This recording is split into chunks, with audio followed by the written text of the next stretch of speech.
नमस्कार दोस्तों, आप सभी का एक बार फिर से स्वागत है मेरे मोटिवेशन चैनल में। आज हम गणेश जी की संकष्टी चतुर्थी व्रत कथा के बारे में बात करते हैं। तो कथा इस प्रकार है।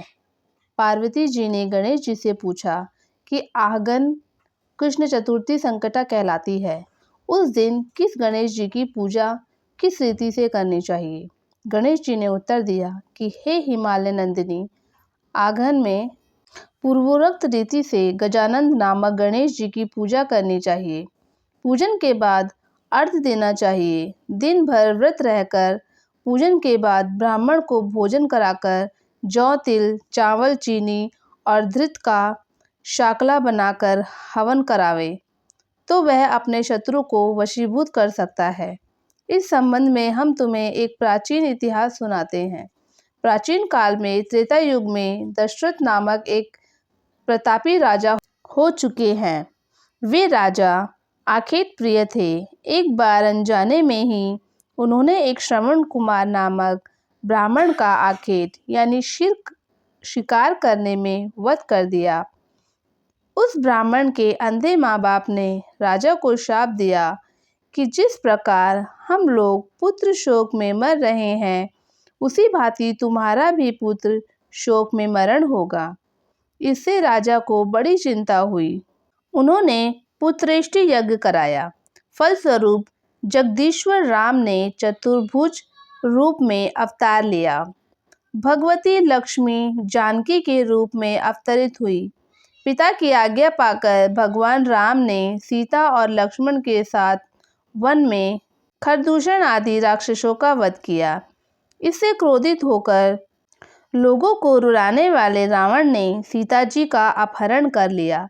सीता जी के वियोग में भगवान रामचंद्र जी ने पंचवटी त्याग कर दिया और ऋषमुख पर्वत पर पहुंचकर सुग्रीव के साथ मैत्री की। तत्पश्चात सीता जी की खोज में हनुमान आदि वानर तत्पर हुए। ढूंढते ढूंढते वानरों ने गिरिराज संपाति को देखा। इन वानरों को देखकर संपाति ने पूछा कि तुम लोग कौन हो? इस वन में कैसे आए हो? तुम्हें किसने भेजा है? यहाँ पर तुम्हारा आना किस प्रकार हुआ?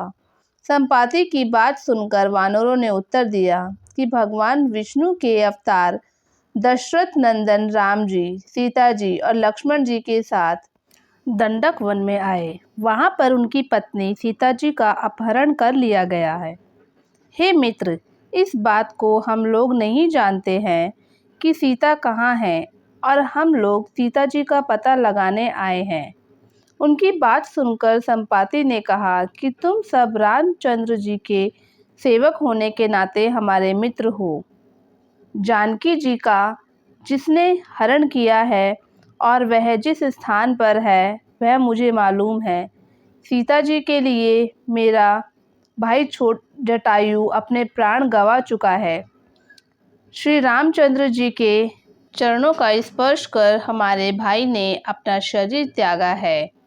वहाँ से थोड़ी ही दूर पर समुद्र है और समुद्र के उस पार राक्षसी नगरी है। वहाँ अशोक के पेड़ के नीचे सीता जी बैठी हुई हैं। आप लोगों को उतनी दूर नहीं दिखाई पड़ सकता है, लेकिन मेरी दृष्टि तेज है। रावण द्वारा अपहरण सीता जी मुझे दिखाई दे रही हैं। मैं आपसे सत्य कह रहा हूँ।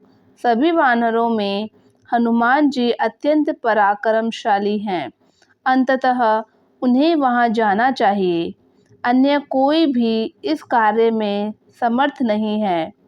संपाति जी की बात सुनकर हनुमान जी ने पूछा कि हे संपाति, दुस्तर समुद्र को मैं किस प्रकार पार कर सकता हूँ?